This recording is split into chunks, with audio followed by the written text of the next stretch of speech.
ပြီးရင်တိုင်ပွားတစ်ခါထိုးပါမယ်ဒါဆိုရင်3က8ကတိုင်ပွားတစ်ခါကိုထိုးလာတာ3ခေါက်မြောက်ရှိပြီပေါ့နော်ဒီတစ်ခေါက်ပြီးရင်တော့4ခေါက်မြောက်ပါ1 2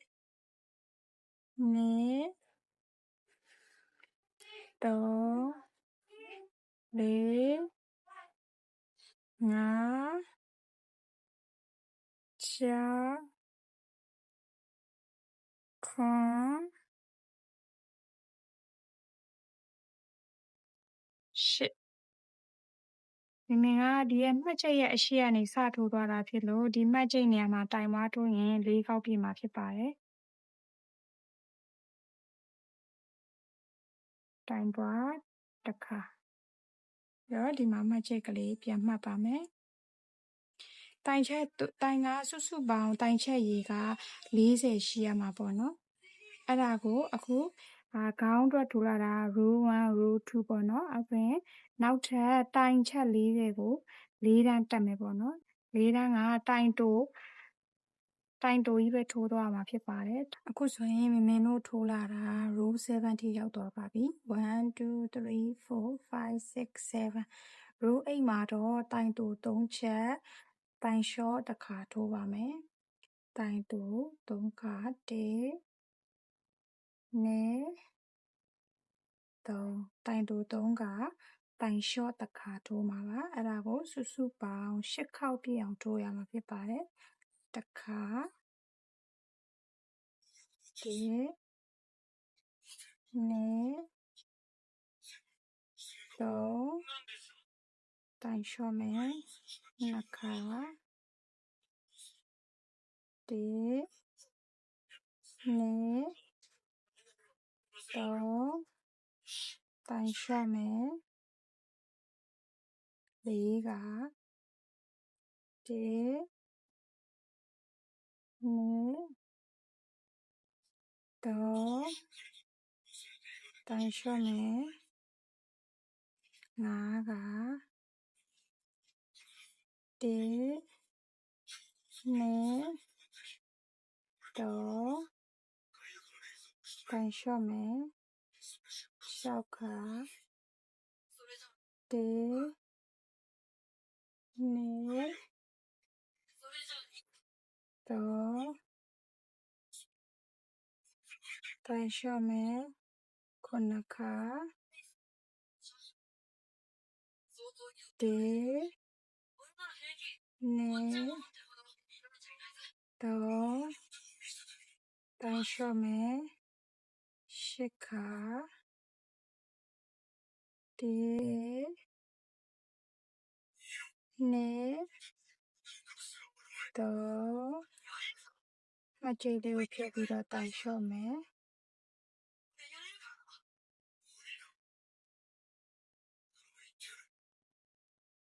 ပြီးရင်ဒီနေရာမှာမှတ်ချက်ပြန်မှတ်ပါမယ် round 9မှာတော့ 2HA ထိုးပါမယ်တစ်တိုင်းနှစ်တိုင်းတိုင်လျှော့ထိုးပါမယ်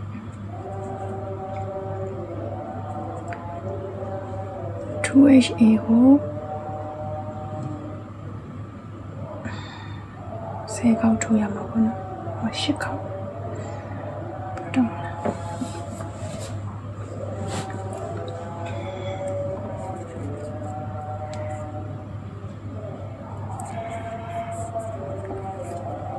round 9မှာတော့ 2HA ထိုးပါမယ်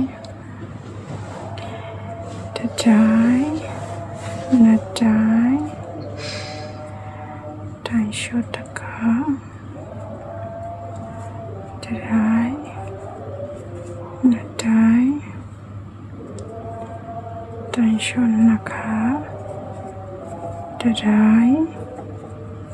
နှစ်တိုင်းတိုင်လျှော့3ခါတစ်တိုင်းနှစ်တိုင်းတိုင်လျှော့4ခါတစ်တိုင်းနှစ်တိုင်းတိုင်လျှော့5ခါတစ်တိုင်းနှစ်တိုင်းတိုင်လျှော့6ခါတစ်တိုင်းနှစ်တိုင်းတိုင်လျှော့9ခါတစ်တိုင်းနှစ်တိုင်း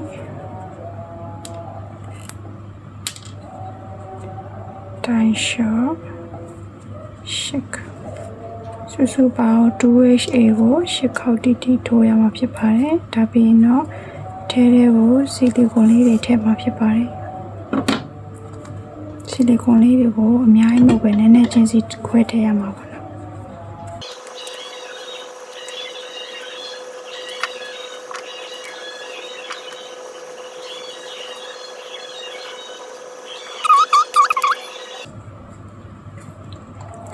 round ထပ်မှာ HA ထိုးပါမယ်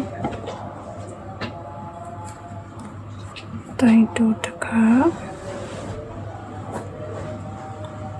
တိုင်းလျှော့တစ်ခါတိုင်းတူတစ်ခါတိုင်းလျှော့တစ်ခါ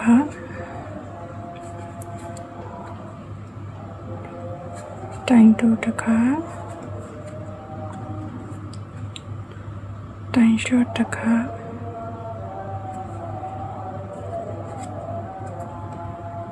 တိုင်းတူတစ်ခါတိုင်းလျှော့တစ်ခါတိုင်းတူတစ်ခါတိုင်းလျှော့တစ်ခါတိုင်းတူတစ်ခါတိုင်းလျှော့တစ်ခါတိုင်းတူတစ်ခါတိုင်းလျှော့တစ်ခါ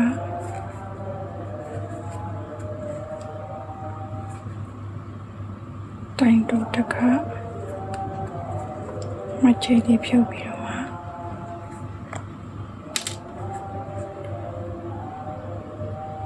တိုင်းလျှော့တစ်ခါစုစုပေါင်း8ခေါက်တိတိထိုးရမှာဖြစ်ပါတယ်ပြီးရင်တော့လူနေတဲ့ဆီလီကွန်လေးတွေကိုပြန်ထည့်မယ်ပေါ့နော်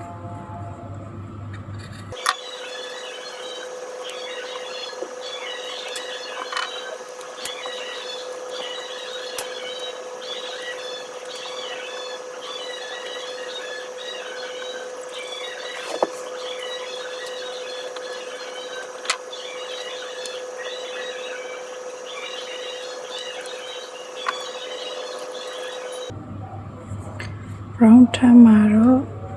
A B ပဲကို8ခေါက်ထိုးမှာဖြစ်ပါတယ်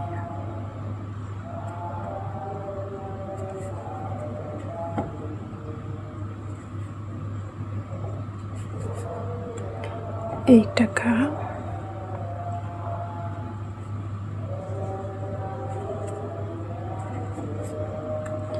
A နှစ်ခါ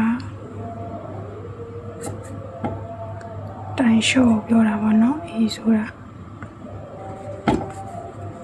အေးသုံးခါ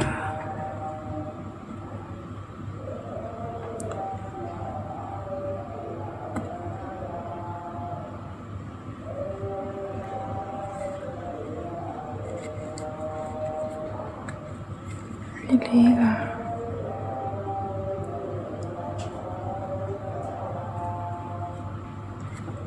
အင်္ဂါ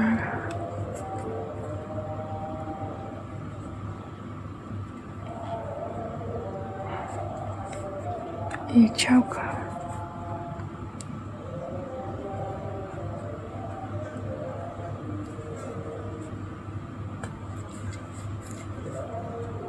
ဒီ9ခါ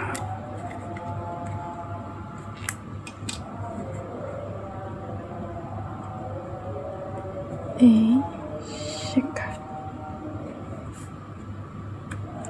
ပြီးတော့ချီကိုရှိရှိလေးဖြတ်ပြီးတော့ဆွဲထုတ်လိုက်ပါမယ်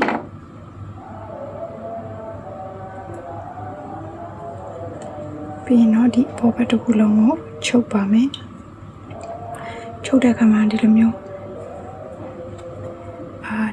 နှစ်ပင်မယူပေါ့နော်ဒီအပေါ်ပင်လေးကိုပဲယူပြီးတော့မှချုပ်ပါမယ်